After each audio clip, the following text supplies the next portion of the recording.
Cursing the Darkness. That's the first of my recent novels, and I'd like to tell you a little bit about it. But first though, how did I get the idea for this book? To be perfectly honest, I didn't think in terms of the entire novel before putting fingers to keyboard. I just wrote out as an exercise what turned out to be a draft version of chapter 17. I was working on a possible way of seeking retribution against the vicious inhumanity of an SS officer, Erpenbeck by name, and came up with the idea of him waking up in what appears to be a hospital setting, in a bed, after having unknown medical treatment applied to him. But so horrific is the procedure which he believes his victim of, that he contemplates suicide and reaches for his trusty handgun. Sitting rigidly to attention, tears streaming down his bronzed face, SS Lieutenant Erpenbeck cried out, "Heil Hitler!" and pulled the trigger. Click. Another shout of "Heil Hitler," this time more of a croak than a soldier's proud salutation, and he pressed the trigger a second time. Click. One last feeble buzz from the fly which was going round the bed. A third and fourth frantic pull of the trigger. Click, click. Incredulous, the patient dragged the barrel of the pistol out of his mouth and checked the weapon. Empty, bloody empty. With an angry, despairing cry, he flung the useless gun to the ground and broke down into choking sobs. The rest of the book gradually developed around that chapter which I have just quoted from. In a sort of snowball effect, it grew even more impetus when I came across Eleanor Roosevelt, the wife of a former American president, whose quotations are a powerful source of wit and wisdom, as they say. One of them struck me as particularly appropriate for this novel and its title. The quote is, "It is better to light a small candle than to curse the darkness."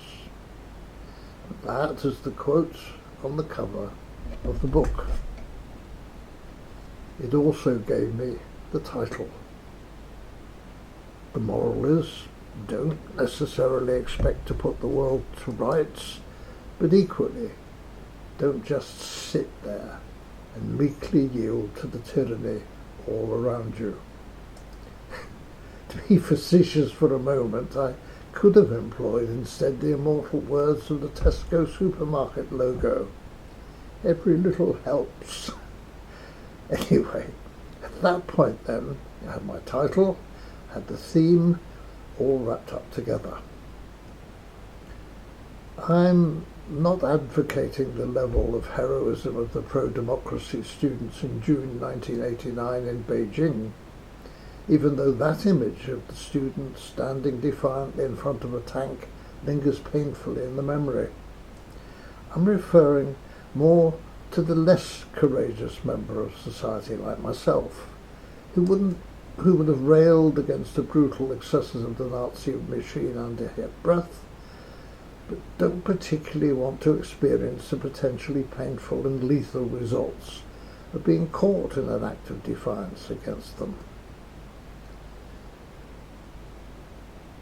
So, I put together a group of German citizens of Nuremberg in the late 1930s who sought to achieve just that, being able to poke the tiger, if you like, without getting your own eyes scratched out in the process. The question was, how do you go about achieving that objective?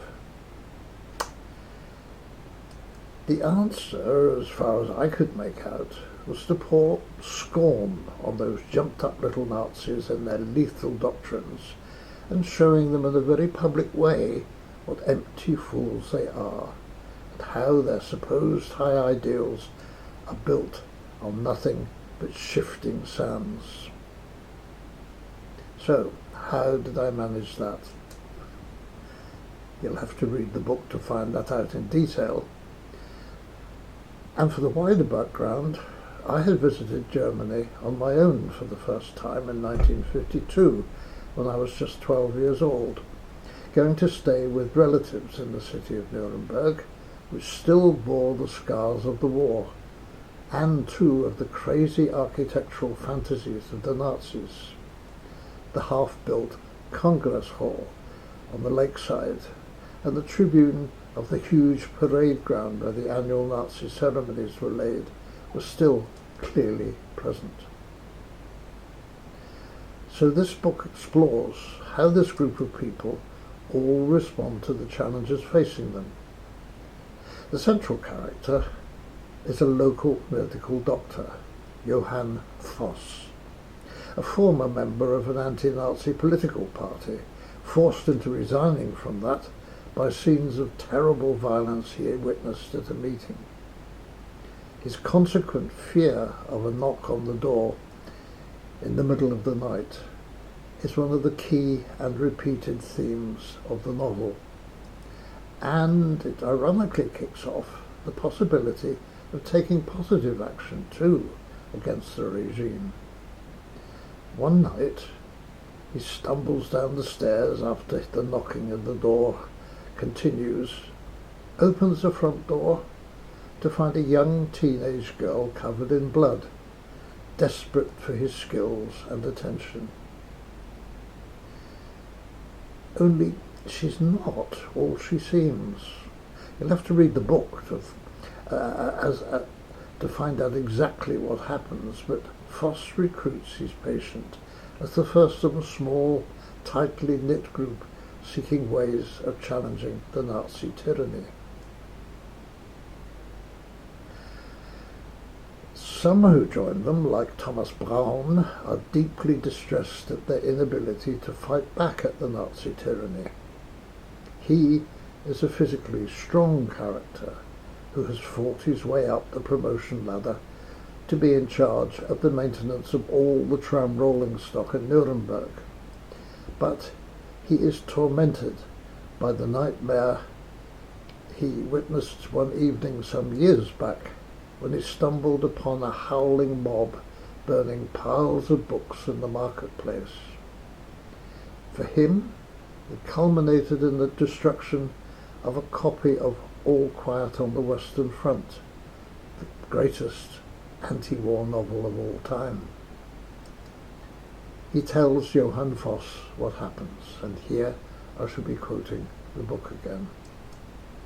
My own cherished copy, dated 1929, had the words 601st to 625,000 on the title page, and it was well thumbed from frequent reading.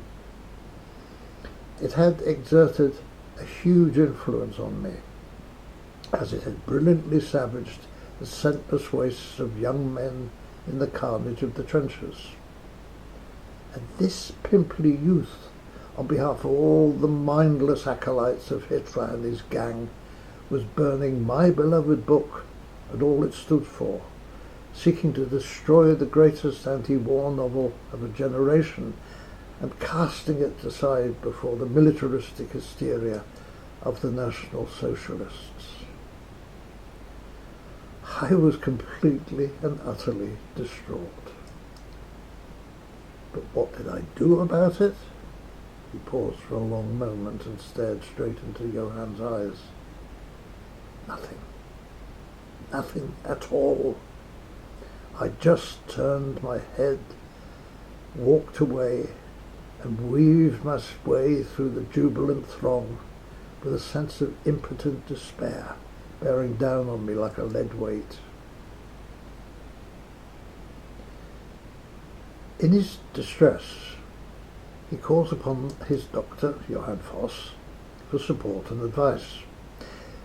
because he'd just been summoned to help clear up the aftermath of a terrible tramway accident in which a deaf young girl had run onto the track and had been instantly killed.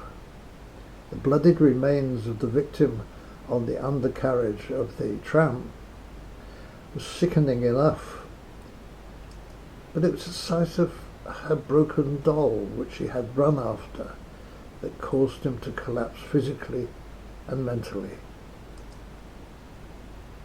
Johann Voss offers him the prospect of joining his small group, and Thomas leaps at the chance.